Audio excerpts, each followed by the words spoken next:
ഉപദേശം മനുഷ്യന്മാർക്ക് ഇഷ്ടമല്ല. ഞാൻ കുട്ടികളോട് ചോദിക്കും, നിങ്ങൾക്ക് അമ്മയും അച്ഛനും ചെയ്യുന്ന ഏറ്റവും ഇഷ്ടമുള്ള കാര്യം എന്തായിരിക്കും പിള്ളേർ പറയാ?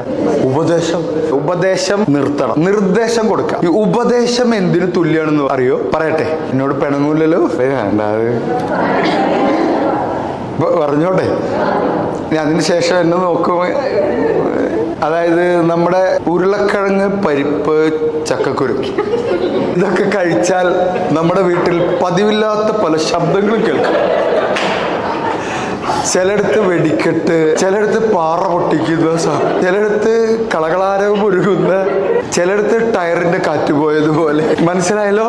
ഇതിന് തുല്യമാണ് ഉപദേശം എന്ന് വെച്ചാൽ ഇത് വിടുന്ന ആൾക്ക് മാത്രമേ സുഖം ഉണ്ടാവുള്ളൂ, കിട്ടുന്ന ആൾക്ക് ഒരു സുഖം ഉണ്ടാവില്ല.